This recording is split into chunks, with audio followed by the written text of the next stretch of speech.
ప్రార్థన అనేది మానవుని యొక్క హృదయ స్పందనగా ఉండాలని భక్తులు సెలవిచ్చారు. ప్రార్థన గుండె ఎలాగా లబ్డబ్ లబ్డబ్ అని కొట్టుకుంటుందో, ప్రతి మానవుడి వద్ద నుండి కూడా దేవుడు ఆశించేది, మానవుడు చేయాల్సింది ప్రార్థన అనే ధూపాన్ని మనం వెలిగించగలిగితే, ప్రభువైన యేసుక్రీస్తుని నమ్ముకున్న మన జీవితంలో ప్రార్థన అనేది మన గుండె చప్పుడుగా ఉంటే ప్రభు మన పక్షంగా గొప్ప కార్యాలు చేయడానికి ఎప్పుడు సిద్ధంగా ఉంటాడు. హల్లెలూయా. పరిశుద్ధ గ్రంథంలో చాలా రకాల ప్రార్థనలు ఉన్నాయి. 3 రకాల ప్రార్థనలని మీకు పరిచయం చేస్తాను, పరిచయం చేస్తాను. మొట్టమొదటిది లూకాసు వార్త 18వ అధ్యాయంలో మీరు చూస్తే 1వ వాక్యంలోనే విసుగక ప్రార్థన, విసుగని ప్రార్థన, విసుక్కోకుండా ప్రార్థన చేయాలి. ఒక అంశం మీద మాటి మాటికి ఆగకుండా నిరంతరం ప్రార్థన చేస్తూనే ఉండాలి. హల్లెలూయా. దాన్ని విసుగని ప్రార్థన అంటారు. జార్జ్ ముల్లర్ అనే గొప్ప భక్తుడు తన స్నేహితుడి కొరకు 60 సంవత్సరాలు ప్రార్థన చేశాడు, రక్షణ కొరకు. జార్జ్ ముల్లర్ చనిపోయాక అతని స్నేహితుడు మారాడు. రక్షణ పొందాక ఆ స్నేహితుడు అనుకున్నాడట, నా స్నేహితుడు ఉంటే ఎంత బాగుండేది అనుకున్నాడట. కానీ జార్జ్ ముల్లర్ తను ప్రేమించిన స్నేహితుని కొరకు ప్రార్థించడం మానలేదు. దేవునికి మహిమ కలుగును గాక. అదే విధంగా మీ సేవకుడు కూడా ఈ ప్రాంతం కొరకు విసుకోకుండా ప్రార్థన చేయడమే ఆయన బాధ్యత. 2వ ప్రార్థన అపోస్తలుల కార్యాలు 12వ అధ్యాయంలో 1 నుండి 3 వాక్యాల్లో ఉంది, ఆసక్తితో కూడిన ప్రార్థన. మీరు ప్రార్థన చేసేటప్పుడు ఆసక్తి చాలా అవసరం. ప్రభువా, అది నీ చిత్తమని నేను నమ్ముతున్నాను, నాకు సహాయం చేయండి. పేతురు చెరసాల్లో ఉన్నాడు, విడిపించబడాలని ఆశ కలిగి ఉంది సంఘం. వాళ్ళు ఆసక్తితో ప్రార్థన చేస్తున్నారు, మా సేవకుడు విడుదల పొందాలి, మా సేవకుడు విడుదల పొందాలి. విడుదల చేయిస్తాడా లేదనే దేవుని చిత్తం అది. పౌలు గారిని నీరో చక్రవర్తి చంపుతుంటే పౌలు గారి కొరకు ప్రార్థన చేసిన వాళ్ళు ఉన్నారు, కానీ పౌలు గారు విడిపించబడలా, నీరో చక్రవర్తి చేసి చంపబడ్డాడు. కానీ ఆసక్తిగా ప్రార్థన చేయటం సంఘం బాధ్యత, మీ వ్యక్తిగత బాధ్యత కూడా. దేవునికి స్తోత్రం కలుగును గాక. మీరు ఒక అంశాన్ని నిర్ణయించుకున్నారు, మీ బంధువుల రక్షణ కొరకు ఆసక్తిగా ప్రార్థన చేయండి, మొక్కుబడి ప్రార్థన చేయకూడదు. 3వ ప్రార్థన 1 తెస్సలోనిక 5:17లో ఉంది, ఎడతెగని ప్రార్థన. ప్రార్థన మీరు ఎప్పుడు ఆపొద్దు. అంటే 24 అవర్సా? కాదు. మీరు ప్రార్థన చెయ్యండి, 1 గంట మోకరించి. మిగతా టైంలో మీరు ఎక్కడున్నా మీ మనసు ఆ అంశం మీదనే ఉండాలి. దేవుని స్తోత్రం కలుగును గాక. ఎప్పటిదాకండి? నెరవేరేదాకా. హల్లెలూయా. మరి నెరవేరిన తర్వాత ఏం చేయాలండి? స్తోత్రం చెప్పండి. హల్లెలూయా. ఇలాంటి ప్రార్థన చేయటం వల్ల ఏం జరుగుతుంది మన జీవితంలో? ఆల్రెడీ ఆ ప్రార్థన గురించి చెప్పినప్పుడు అందులోనే రాసుంది. మొట్టమొదటిది, ప్రార్థన మనల్ని దేవుని కొరకు, దేవుని మహిమను ప్రతిబింబించే వారిగా చేస్తుంది, దేవుని కొరకు వెలిగే వారిగా చేస్తుంది. హల్లెలూయా. ప్రార్థన చేసేవాడు దేవునికి సాక్షిగా బతకగలుగుతాడు. ప్రార్థన చేయని వాళ్ళు దేవునికి సాక్షులుగా ఉండలేరు.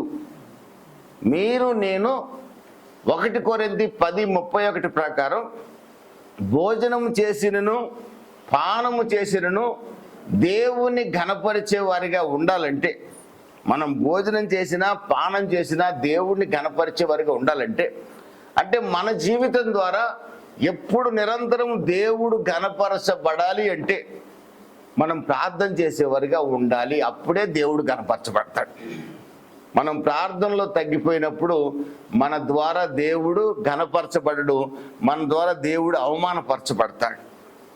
యెషయా గ్రంథం 60వ అధ్యాయం 1వ వాక్యంలో ఉంది, లెమ్ము తేజరిల్లుము, నీకు వెలుగు వచ్చి ఉన్నది, యెహోవా మహిమ నీ మీద ఉదయించుచున్నదని రాస్తుంది. దేవుని మహిమ మన మీదకి దిగి రావాలంటే ప్రార్థన అవసరం. మోషే కొండ మీద నుండి దిగొచ్చేటప్పుడు మోషే ముఖాన్ని చూడటానికట ఇశ్రాయేలీలు భయపడిపోయి, మేము చూడలేకపోతున్నాము, మేము చచ్చిపోతాము, మోషే నీ ముఖం మీద ముసుగేసుకొని బ్రతిమలాడారంట.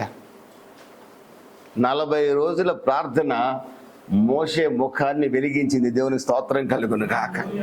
మీ ప్రార్థన మీ కుటుంబాన్ని వెలిగిస్తుంది. మీ ప్రార్థన మీరు దేవుని కొరకు ప్రకాశించే వారిగా మారుస్తుంది.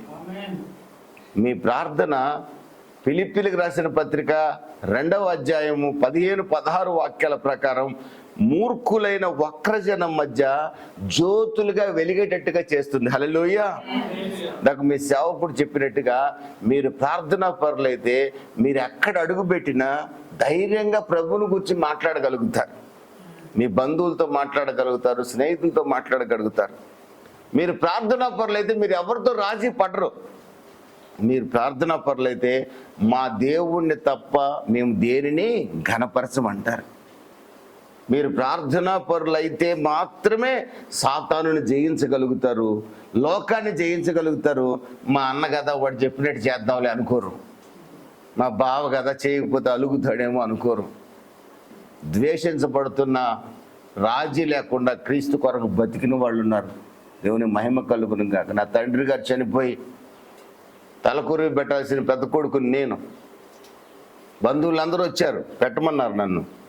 నేను ఒకటే చెప్పాను, నేను పెడితే నాకు శాపం, పెట్టించింది మీకు శాపం అన్నాను. ఒకే ఒక మాట చెప్పాను. నన్ను చూసి ఆమె ఆశ్చర్యపోయింది. తర్వాత చాలా కాలం అడిగింది నన్ను, నువ్వు ఎలాగ అంత కఠినంగా ఉండగలిగావు అన్నది. అన్నీ వదులుకొని వచ్చేసాను కదా, ఇంక కఠినంగా లేకపోతే ఎలాగా ప్రభు కొరకు అన్నాను నేను. దేవుని మహిమ కలుగును కాక. ఆ కార్యక్రమాన్ని వేరే వాళ్ళు చేసుకున్నారు. దానివల్ల జరిగిన కార్యం ఏంటంటే ఆ తర్వాత కొద్ది కాలంలో నా తల్లి గారికి నేనే బాప్తిసం ఇచ్చాను. హల్లెలూయా. నా తమ్ముడు రక్షణ పొందాడు. హల్లెలూయా. మా బంధువులు రక్షణ పొందకపోయినా ప్రతిదానికి నాకు ఫోన్ చేసి ప్రార్థన చేయమని. డిసెంబర్ 25 మీరెవరు నాకు ఫోన్ చేయరు, 24కే ఫోన్ వస్తుంది నాకు మా బంధువుల దగ్గర నుండి. మోషే ప్రకాశమానంగా వెలిగాడు, ప్రభువుకు సాక్షిగా బతికాడు, ఇశ్రాయేలీయులను వాగ్దాన దేశానికి నడిపించే సాధనంగా వాడబట్టడానికి కారణం మోషే యొక్క ప్రార్థన. దేవునికి స్తోత్రం కలుగును గాక. మోషే దేవుని కొరకు వెలిగాడు. మీరు వెలగాలి అంటే దేవుని కొరకు ప్రార్థన అవసరం. మీరు ప్రార్థన పరులు కాకపోతే ఏ రోజునైనా మనం పడిపోయే అవకాశము ఉన్నది. ప్రార్థన ఎందుకు అవసరం? విసుగని ప్రార్థన, ఎడతెగని ప్రార్థన, ఆసక్తితో కూడిన ప్రార్థన ఎందుకు అవసరం అని అంటే, మనం యుద్ధాన్ని జయించాలంటే ప్రార్థన అవసరం. మనం పోరాడేది శరీరులతో కాదు, ఆకాశ మండలంలో దురాత్మల సమూహంతో పోరాడుతున్నాం. ఒక చర్చి మీటింగ్ పెట్టాలంటే ఎంతమంది ఎదురు ఆడతారో, వాళ్ళు కాదు ఎదురాడేది, పాపం వాళ్ళ అమాయకులు. వాళ్ళని నడిపిస్తున్న దురాత్మ మనల్ని ఎదిరించేది. ఎఫెసీయులకు రాసిన పత్రిక 6వ అధ్యాయం 10వ వాక్యం నుంచి మీరు చూస్తే, మీరు పోరాడుతుంది శరీరులతో కాదు, ఆకాశ మండలం దురాత్మల సమూహంతో పోరాడుచున్నారు. కనుక మీరు ఏం చేయాలంటే దేవుని వాక్యం అనే కత్తిని ధరించమనుంది. దేవునికి స్తోత్రం కలుగును గాక. దేవుని వాక్యాన్ని హృదయంలో పెట్టుకోకుండా, నోటితో మాట్లాడకుండా మనం ఉంటే మనం లోకంతో రాజీ పడిన వాళ్ళం అవుతాం, సాతానుతో రాజీ పడిన వారి అవుతాం. రక్షింపబడాలి, విశ్వాసాన్ని కాపాడుకోవాలి, అన్నిటికంటే బలమైన దేవుని వాక్యాన్ని మన చేత పట్టుకోవాలి. ప్రతి దానికి వాక్యము వాక్యము వాక్యము. 2 దినవృత్తాంతాలు 2వ గ్రంథం 20వ అధ్యాయంలో మీరు చూస్తే, యెహోషాపాతు అనే యూదా రాజు, భక్తిగల రాజు మీదకి కొన్ని దేశాల సైన్యాలు వచ్చాయి. ఆ సైన్యాలు లక్షల్లో సైన్యం ఉంది. ఈయన దగ్గర ఉన్న సైన్యం అందులో సగం సైన్యమే. యెహోషాపాతుకు తెలుసు యుద్ధము నేను చేయలేనని. దేవునికి స్తోత్రం కలుగును గాక. యుద్ధము యెహోవానే చేయగలడని తెలుసు. హల్లెలూయా. యుద్ధము మీరు చేయలేరండి. పగ మీరు తీర్చుకోకూడదు, పగ దేవుడు తీర్చుకుంటాడు. యుద్ధం మీరు చేయలేరు, యుద్ధం యెహోవా చేస్తాడు. మీకు అన్యాయం చేసినాడు మీద పగ మీరు నేను తీర్చుకోలేము, దేవుడు మాత్రమే తీర్చుకుంటాడు. యెహోషాపాతు చేసింది ఏంటో తెలుసండి? ఆ దినవృత్తాంతాలు 2వ గ్రంథం 20వ అధ్యాయం 1 నుంచి మనం చదువుకుంటే, ప్రార్థన చేశాడు. ఆకాశ మండలం ముందు దేవునికి ప్రార్థన చేశాడు. అద్వితీయ దేవా, ఈ యుద్ధం చేయటం నా చేత కాదు, ఇన్ని లక్షల సైన్యాన్ని నేను జయించలేను, యుద్ధము యెహోవాదే. 20:12 అంటాడు, నీవే నాకు దిక్కు అన్నాడు. దేవునికి స్తోత్రం కలుగును కాక. ఈ రోజున మనం ప్రార్థనా పరులుగా ఎందుకు ఉండాలి అంటే యుద్ధము జయించాలంటే ప్రార్థన అవసరం.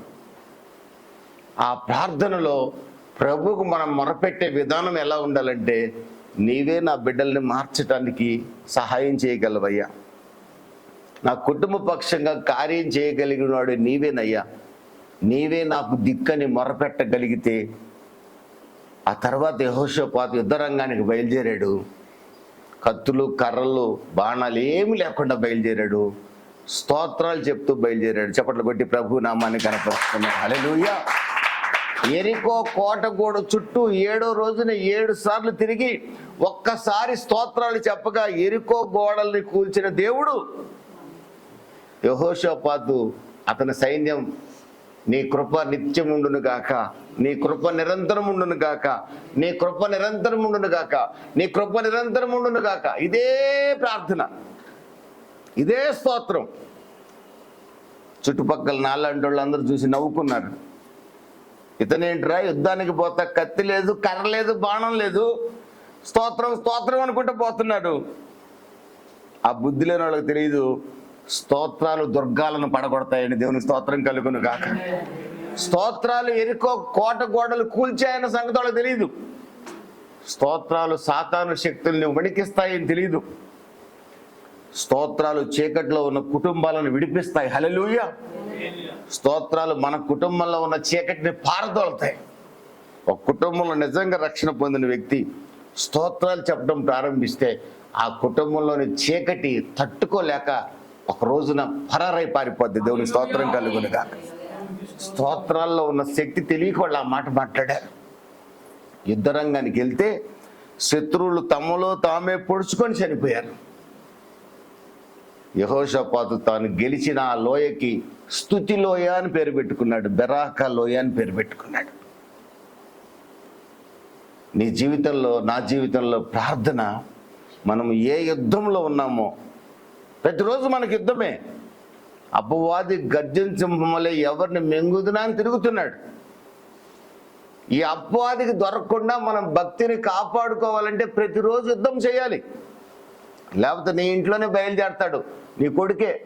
ఏం పోతావు పొద్దాక చర్చికే, చర్చి అంటావా, జోజీ చర్చి ఎక్కడుంది అనుకున్నావు, లోపల ఎక్కడో, మనం పోయే ఏరియానా అంటాడు వాడు. మీ ఆయన లేస్తాడు, నీ కూతురు లేస్తుంది. దేవుని సంఘానికి మానిపించడానికి, భక్తిని చెడగొట్టడానికి మనం మెలకువగా ఉండాలి, నిరంతరం ప్రార్థించేవారిగా ఉండాలి. దేవునికి స్తోత్రం కలుగునుగా. హల్లెలూయా.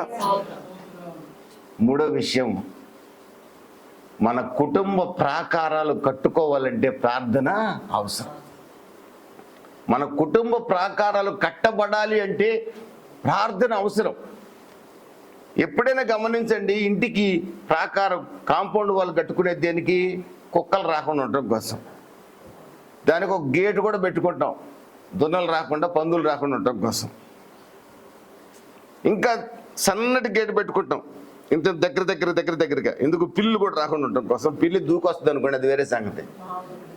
సాతానుగాడు దూకి కూడా వస్తాడు. ఈ గేట్లు, ఈ లోకపు గేట్లు ఆపలేవు. కానీ ఒక ప్రాకారం ఉంది, ఆ ప్రాకారం మీద దేవుడే తన దూతల్ని కావలి వారిగా ఉంచుతాడు. హల్లెలూయా. ఆ ప్రాకారాన్ని మనం కట్టుకోవాలి. ఆ ప్రాకారం కట్టుకోవాలంటే ప్రార్థన అవసరం. మన కుటుంబానికి దేవుడు సెలవిచ్చిన ప్రాకారాన్ని కట్టాలంటే, దేవుడే మన కుటుంబానికి కావలిదారుగా ఉండే విధంగా ప్రాకారాన్ని కట్టుకోవాలంటే ప్రార్థన అవసరం. దేవుని దూతలే ప్రాకారాల మీద ఉంటే ఇంకెవడొస్తాడు? పిల్లి దూకదు, పంది దూకదు, పాము దూకదు, తొండలు కూడా రావు, ఏది రావు. ఎందుకంటే ఆ ప్రాకారాలు ఏంటో తెలుసా? అగ్ని ప్రాకారాలు. దేవునికి స్తోత్రం కలుగును గాక. ఆ ప్రాకారాలు నిరంతరం అగ్నితో మండుతుంటాయి, దహించు అగ్నితో ఉంటాయి. అక్కడ ఏ దుష్టుడు కూడా ఆ ఇంట్లో ప్రవేశించలేడు. నీ పిల్లలు కాపాడబడాలన్నా, నీ కుటుంబం కాపాడబడాలన్నా మన ఇంటి చుట్టూ ప్రాకారాలు కట్టుకోవాలి. దేవునికి స్తోత్రం కలుగును గాక. మనం కాపాడబడాలంటే, ఉద్యోగం చేసే మనం కానీ, కూలి పని చేసుకునే వాళ్ళు కానీ, వ్యాపారం చేసుకునే వాళ్ళు కానీ కాపాడబడాలంటే వారి చుట్టూ దేవుని ప్రాకారం ఉండాలి. లేకపోతే ఎవడైనా మనల్ని మోసం చేసే అవకాశం ఉంది, వ్యాపారంలో పడగొట్టే అవకాశం ఉంది. యెరూషలేము ప్రాకారాలు కూలిపోయాయని నెహెమ్యా తెలుసుకొని ఎంతో ఏడ్చాడు. కాలిపోయాయి, కూలిపోయాయి, పట్టణం కట్టబడుతుంది కానీ పట్టణ ప్రాకారాలు కట్టబడలేదని తెలిసింది అతనికి, హనాని అని ఒకటి ద్వారా. నెహెమ్యా గ్రంథం 1వ అధ్యాయంలో తెలిసినప్పుడు నెహెమ్యా కుంగిపోయాడు. పట్టణం కట్టుకున్నారు కానీ ప్రాకారాలు కట్టుకోకపోతే క్షేమం లేదు కదా. ఇంత పెద్ద ఇల్లు కట్టుకొని కాంపౌండ్ వాళ్ళు లేకపోతే క్షేమం లేదు కదా ఈ లోకంలో కూడా. నెహెమ్యా ఏడ్చాడు. 1వ అధ్యాయం అంతా నెహెమ్యా ఏడుస్తూనే ఉన్నాడు, పశ్చాత్తాపడుతున్నాడు. ప్రభువా, జీవము గల దేవా, ఆకాశమందున్న ఆసీనుడా, పరిశుద్ధుడా, నేను పాపిని, నా పితరులు పాపులు, ఇశ్రాయేలు అందరం పాపులమే. మా వల్లే యెరూషలేము పట్టణం నాశనం అయిపోయింది. బబులోను రాజు నెబుకద్నెజరు వచ్చి యెరూషలేము పట్టణాన్ని నాశనం చేశాడు మా వల్లే. అప్పటికి ఈయన పుట్టనే పుట్ల. అది జరిగి చాలా కాలమైంది. క్రీస్తుపూర్వం 606 సంవత్సరంలో నుండి ప్రారంభమై క్రీస్తుపూర్వం 586 సంవత్సరం జరిగింది అది. నెహెమ్యా ఏడ్చేది ఎప్పుడు? క్రీస్తుపూర్వం 445 సంవత్సరాలు ఏడుస్తున్నాడు. అంటే ఇంచుమించు 150 సంవత్సరాల తర్వాత ఏడుస్తున్నాడు. ఏమని ఏడుస్తున్నాడు? నేను చేసిన పాపమే, నా పితరులు చేసిన పాపమే, మా బంధువులు చేసిన పాపమే. జీవము గల దేవా, మమ్మల్ని క్షమించు, ప్రార్థన ఆలకించు, కూడా క్షమించు. ఏ విధముగానైనా యెరూషలేము ప్రాకారాలు కట్టాలని నాకు ఆశగా ఉంది. హల్లెలూయా. నేనేమో రాజు దగ్గర ఉద్యోగం చేస్తున్నాను, రాజు దగ్గర ఉద్యోగం చేస్తున్నాను, అర్థహశస్త రాజు దగ్గర ఉద్యోగం చేస్తున్నాను నేను. ఈ రాజు ఏమో నాకు సెలవు ఇవ్వడు. నేను నమ్మకమైన ఆ రాజుకి నేనంటే ఇష్టం. ఎలాగైనా నా యెరూషలేము పట్టణానికి వెళ్ళి, ఈయనున్నది వేరే దేశంలో, యెరూషలేము పట్టణం కొన్ని నెలల ప్రయాణం పడుతుంది అక్కడికి వెళ్ళాలంటే. ఆ పట్టణానికి వెళ్ళి ప్రాకారాలు కట్టబట్ట చూడాలని నాకు ఆశగా ఉంది. నీ పని నాకు చేయాలని ఆశగా ఉంది. ప్రాకారాలు లేకపోతే పట్టణానికి క్షేమం ఉండదని నెహెమ్యా గుర్తించాడు. ఈ రోజున మన కుటుంబానికి ప్రాకారాలు లేకపోతే సమాధానం ఉండదు, సంతోషం ఉండదు. మనం గుర్తించిన వారమైతే నెహెమ్యా వలె ప్రార్థన చేయాలి. దేవునికి స్తోత్రం కలుగును గాక. హల్లెలూయా. అలా ప్రార్థన చేసిన నెహెమ్యా ప్రార్థన చేశాడు, రాజు దగ్గరికి వెళ్ళాడు.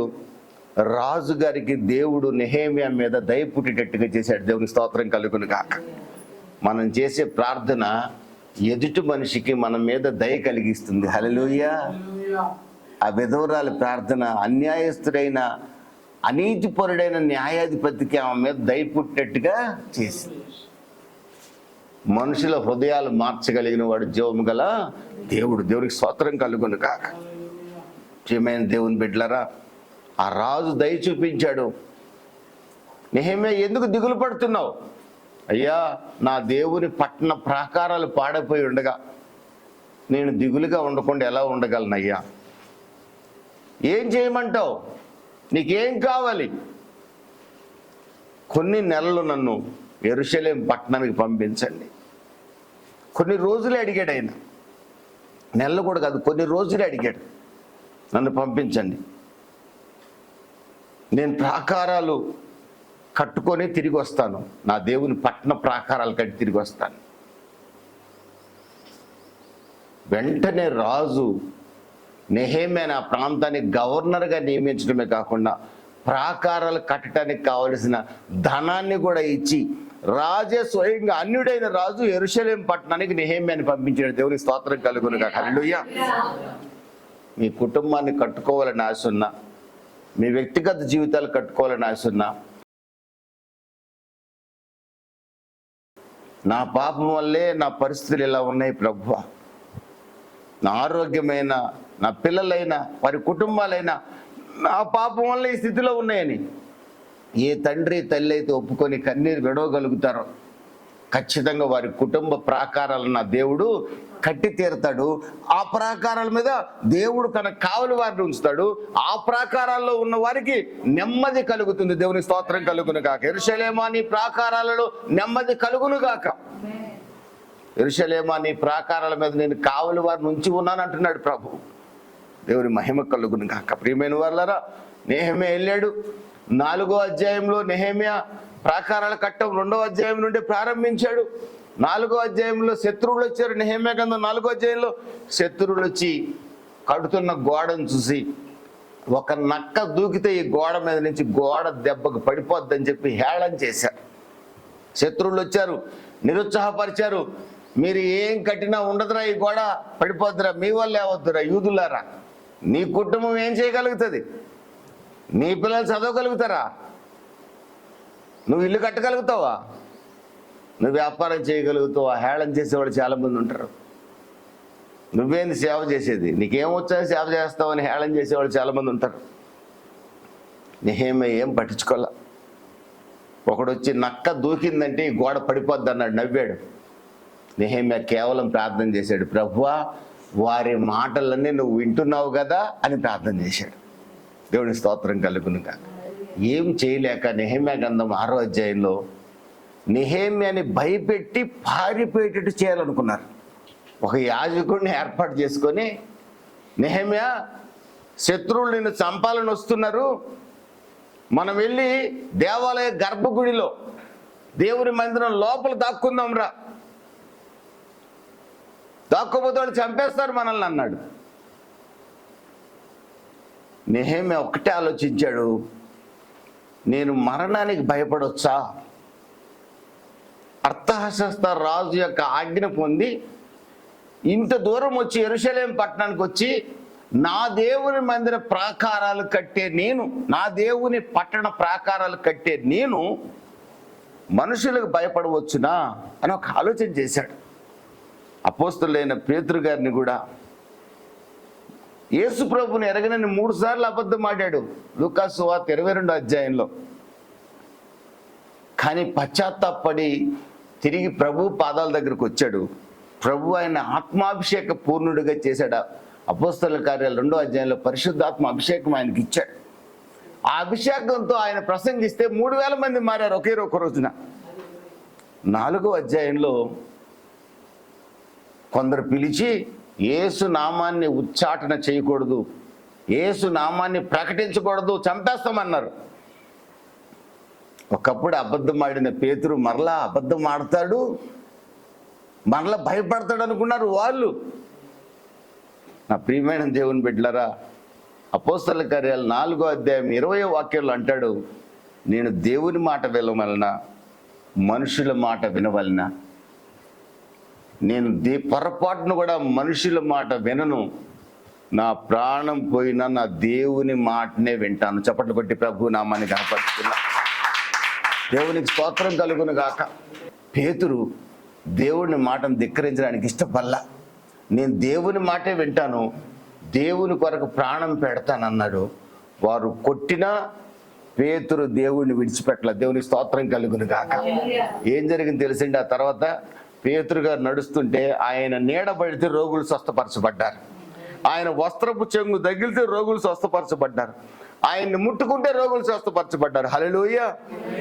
కారణం ఏంటంటే దేవుడి కొరకు ప్రాణాన్ని తెగించడానికి ఇష్టపడ్డాడు.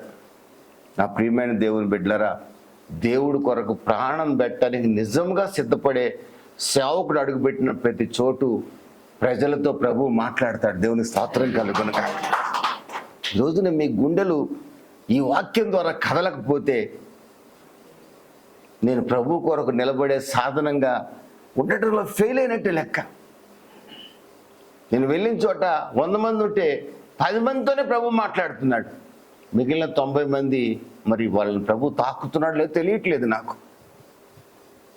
నేను ఎప్పుడు అనుకుంటాను, కొద్ది మందితోనే మాట్లాడాడేమో ప్రభు ఈ రోజున, ఇంకా కొంతమందితో మాట్లాడలేదేమో అని నేను వేదన పడతాను. ప్రార్థన చేస్తాను, ప్రభువా 100కి 100 మందితో మీరు మాట్లాడే విధంగా నా నోటిని ముట్టండి, అభిషేకించండి, అలాంటి పరిశుద్ధత నాకు దయచేయమని అడుగుతాను. దేవునికి స్తోత్రం కలుగును గాక. హల్లెలూయా. మీరు నడిస్తే అద్భుతాలు జరగాలి. మేము మాట్లాడితే ఈ అద్భుతాల కంటే, రోగాలు స్వస్థత పొందడం కంటే మీ గుండెలు గుచ్చపడాలి. హల్లెలూయా. పేతురు ప్రసంగించినప్పుడు రోగులేమి స్వస్థపడలా, 3000 మంది గుండెలు గుచ్చబడి రక్షణ పొందారు, పాపులు మనం ఒప్పుకున్నారు. అది చాలా ఇంపార్టెంట్. ఈ మాటలు మీరు విన్న తర్వాత మేము ప్రార్థన చేసి దేవుని కొరకు ప్రకాశించాలి, యుద్ధాన్ని జయించగలగాలి, మా కుటుంబ ప్రాకారాలు కట్టుకోవాలని ఒక తీర్మానంలోకి మీరు రాగలిగితే ఒక రకంగా ఈ సేవా జీవితంలో నా సేవ ధన్యమైనట్టే లెక్క. దేవునికి స్తోత్రం కలుగును కాక. ఆ ప్రియమైన దేవుని బిడ్డలారా, 6వ అధ్యాయంలో నెహెమ్యా అంటున్నాడు, నేను నా వంటి వాడు పారిపోవచ్చునా, వారు నన్ను చంపినా పర్వాలేదు, నేను దేవాలయంలోకి వెళ్ళి తలుపులు వేసుకొని దాక్కోను. నేను ఎక్కడుండాలో, ఏ ఇంట్లో ఉండాలో ఆ ఇంట్లోనే ఉంటాను. లెట్ దెమ్ కిల్, చంపగలిగితే చంపని, నేను భయపడిన అన్నాడు. అపవాదిని ఎదిరించండి, అప్పుడు వాడు మీ వద్ద నుండి పారిపోతాడు. హల్లెలూయా. దానికి కావాల్సింది మెలకువతో కూడిన ప్రార్థన, ప్రార్థన, ప్రార్థన, ప్రార్థన. ఏమైంది దేవుని బిడ్డలారా, నెహెమ్యా సిగ్గుపడాల్సిన చోట అతన్ని పట్టించడానికి చూసిన యాజకుడు సిగ్గుపడ్డాడు, శత్రువులు సిగ్గుపడ్డారు. చప్పట్లు కొట్టి ప్రభు నామాన్ని కనపరచారు. మీరు దేవుడు కొరకు ధైర్యంగా ఉంటే, యెహోవా యందు భయభక్తులు కలిగిన వారు సింహం వలె ధైర్యముగా ఉందురు. నీతిమంతుడు బహుధైర్యంగా బతుకుతాడు. ఆ ధైర్యం కనుక మన దగ్గర ఉంటే దుష్టుడు ఏమి చేయాలనుకున్నా చేయలేడు, వాడు పారిపోతాడు మన దగ్గర నుంచి, మనకు తెలియకుండానే పారిపోతుంటాడు. ప్రియమైన దేవుని బిడ్డలారా, దేవునికి మాత్రమే భయపడేవారుగా మనం ఉండాలి. ప్రాకారాలు కట్టుకోవాలంటే ప్రార్థన అవసరం. నెహెమ్యా భయపడలేదు. అదే 6వ అధ్యాయంలో రాయబడింది, 52 రోజుల్లో నెహెమ్యా ప్రాకారాలు కట్టి మరలా తిరిగి అర్థహశస్త రాజు దగ్గరికి వెళ్ళాడు. చప్పట్లు బట్టి ప్రభు నామాన్ని కనపరుచుకున్నాడు. హల్లెలూయా, హల్లెలూయా. మీ కుటుంబ ప్రాకారాలు మీరు కట్టుకోగలుగుతారు. కట్టుకోవడానికి ప్రయత్నం ప్రారంభించండి. దానికి ప్రార్థన. ప్రాకారాలు కట్టుకుంటే మాకు లాభం ఏంటండి? ఎన్ని ఇటుకలు కావాలి, ఎంత సిమెంట్ కావాలి? ఇటుకలు సిమెంట్ ఏం అవసరంలా, దానికి కావాల్సింది ప్రార్థన మాత్రమే కావాలి. హల్లెలూయా. ప్రాకారాలు కట్టుకుంటే ఏం జరుగుతుందండి? మీ కుటుంబంలో నెమ్మది కలుగుతుంది. హల్లెలూయా. మీ కుటుంబంలో ఆశీర్వాదాలు గిన్నె నిండి పొంగి పొర్లే ఆశీర్వాదాలు వస్తాయి. కృపాక్షేమాలు మీ వెంట నడుస్తాయి. అలాంటి ప్రార్థనా జీవితాన్ని మీరు జీవించాలని ఒక దైవ సేవకుడుగా కోరుకుంటూ, విసుగని ప్రార్థన, ఎడతెగని ప్రార్థన, ఆసక్తితో కూడిన ప్రార్థన మీరు దేవుని కొరకు ప్రకాశించేవారుగా మిమ్మల్ని మారుస్తుంది. అనేకుల్ని వెలిగించేవారుగా మిమ్మల్ని మారుస్తుంది. మూర్ఖులైన వక్రజనం మధ్య జ్యోతుల్లాగా మీరు నడుస్తుంటే వాళ్ళు కూడా మిమ్మల్ని బట్టి వెలుగుతారు. హల్లెలూయా. మీరు ఏ యుద్ధాన్నైనా ప్రార్థన ద్వారా జయించగలుగుతారు. మీ కుటుంబంలో సమాధానాన్ని, నెమ్మదిని కలిగించే, బిడ్డల జీవితాలు ఆశీర్వాదాలు కలిగించే ప్రాకారాలు ప్రార్థన ద్వారా మీరు కట్టుకోగలుగుతారు. కనుక ప్రార్థన మీ హృదయ స్పందనగా ఉండాలని ఒక దైవ సేవకుడికి కోరుకుంటూ ఈ మాటలు నేను ముగిస్తున్నాను. ఈ విషయాన్ని చాలా జాగ్రత్తగా గుర్తుపెట్టుకొని మీరు నిరంతరము ప్రార్థించండి. మీ కొరకు ప్రార్థించండి, మీ బంధువుల కొరకు ప్రార్థించండి.